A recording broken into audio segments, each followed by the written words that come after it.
안녕하세요. 금요사건 파일 디바제식합니다. 2022년 12월 25일 크리스마스 날 아침인데요. 경기도 파주시에서 2건의 경찰 신고가 접수됩니다.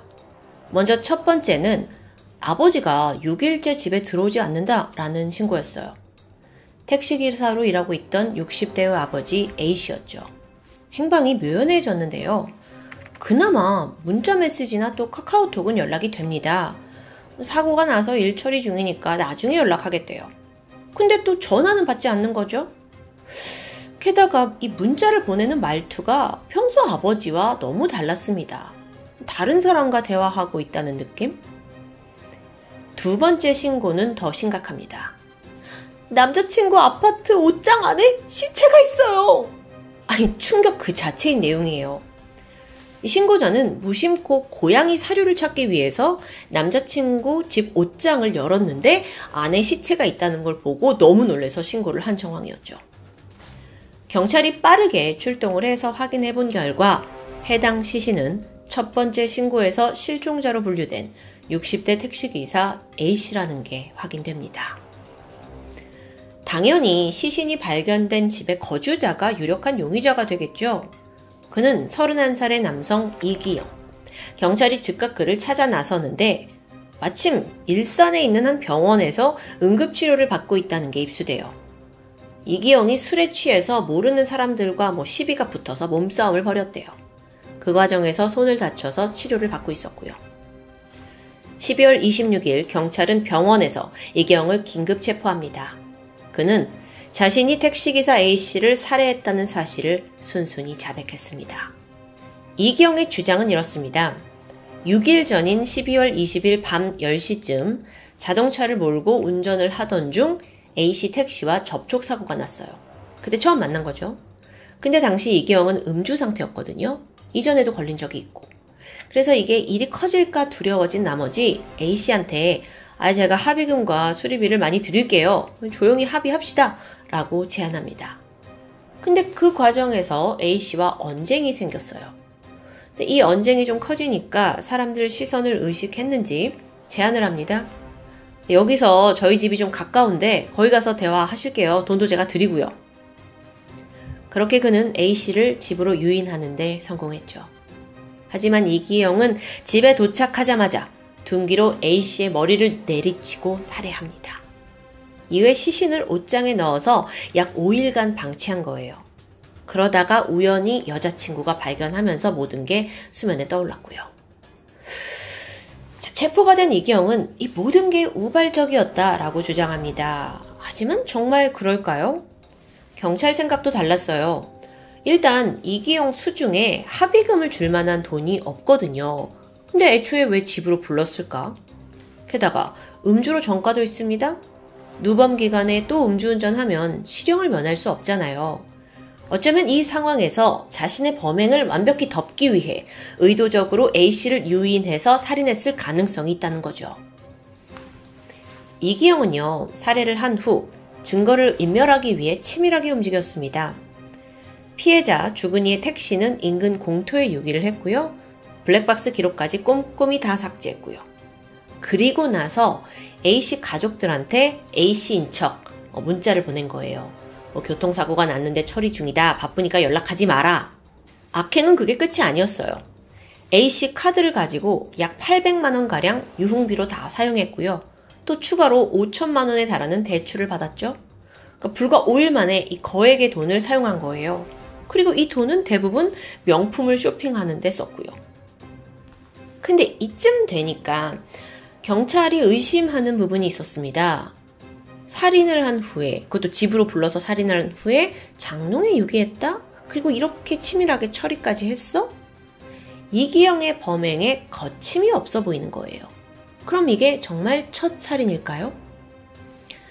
추가 범행이 있지 않나 싶어서 경찰이 계속 조사를 하던 중 또 수상한 정황이 나왔죠. 그 이기영이 당시 거주 중이던 그 집, 그 사건 현장이요. 그의 명의가요, 다른 사람이더라고요. 이 집의 소유주는 50대 여성 우씨. 그녀는 이기영과 연인 관계였다고 합니다. 근데 문제는 이 우 씨가 8월 달부터 전혀 생활 반응이 확인되지 않는다는 거예요. 이때 경찰은 우 씨 역시 이기영이 살해했을지도 모른다고 생각했죠. 자, 이에 대해 이기영이 뭐라고 하냐면 우 씨는 8월 달에 집을 나갔다. 그리고 전혀 연락이 되지 않는다 라고 말해요. 행방을 모른다는 거죠. 근데 왜 자기 집 놔두고 이 사람이 집을 나갔을까요? 말이 안 돼요. 근데 좀 보니까 이 사라진 우 씨의 핸드폰을 또 이기영이 가지고 있더라고요. 게다가 우 씨 계좌에서 이기영의 계좌로 약 4천만 원 정도가 이체된 기록, 우 씨의 카드로 4,200만 원 정도 막 흥청망청 쓴 기록도 있고요. 사실 8월이면 한 지금 4개월 전인 건데 이기영이 그 4개월 동안 사라진 여자친구를 걱정하거나 찾아본 정황은 전혀 나오지 않습니다. 대신 우 씨 돈을 흥청망청, 그것도 유흥비랑 명품 사는 데 썼어요. 이거 너무 수상해요. 우 씨가 돌아오지 않을 걸 이미 알고 이러는 것 같거든요. 경찰은 계속해서 그를 강하게 압박했죠. 그러자 결국 사실을 털어놓습니다. 돈 문제로 다투다 우 씨를 살해했다는 자백. 우 씨와 이기영은 지난 2017년에 처음 만났습니다. 우 씨는 유흥업소 종업원이었고 이기영은 손님이었어요. 나이 차이가 좀 있긴 했지만 둘의 관계는 곧 깊어집니다. 그러다 1년 후인 2018년에 이기영이 돌연 다른 여성과 결혼을 해요. 네, 결혼이요. 그런데 이 와중에도 우 씨와의 관계는 내연녀처럼 계속 이어간 거예요. 그러다가 시간이 좀 더 지나서 2021년 12월에 이기영의 아내가 이 모든 걸 알게 됐고 그는 집에서 쫓겨납니다. 근데 쫓겨나서 간 곳이 어디냐? 바로 우 씨였어요. 그래서 우 씨와 동거를 시작해요. 아주 행동거지 하나하나가 정상이 아니죠. 여하튼 그렇게 동거 생활이 시작됐는데 이게 또 순탄치 않습니다. 왜냐면 이제부터 이기영의 진짜 모습이 막 드러나거든요. 평소 이 사람이 자기가 좀 돈이 많고 부유하다 이걸 과시하는 스타일이었대요. 근데 실제로는 무일푼, 별다른 직업도 없고요. 우 씨 역시 손님으로 이기영을 만났고 또 평소에 돈 자랑을 많이 하니까 어느 정도 재정이 좀 좋은가 보다 생각했던 것 같아요. 근데 실제 동거를 해보니까 돈 없고 모든 생활비를 여자가 부담해야 했죠. 점점 두 사람 사이에 금전적인 갈등이 오갑니다. 심지어 이기영은 우 씨 명의로 카드로 대출을 받아달라고 막 떼를 써요. 우 씨는 이걸 거절했어요. 단호히 거절했어요. 그러자 이기영이 그녀를 폭행하고 또 계속해서 돈 문제로 다툼이 이어지던 중 어느 날 화가 나서 우발적으로 물건을 던졌는데 여기에 우 씨가 이걸 맞더니 사망했다라는 게 이기영의 주장입니다. 근데 이것도 과연 진실일까요? 뭔가 좀 아닌 것 같은데. 당연히 경찰 또한 우발적인 게 아니라 계획범죄가 아니냐라는 걸 의심했습니다. 그 이유는 우 씨를 살해한 후에 거액의 돈을 갈취한 기록이 나왔어요.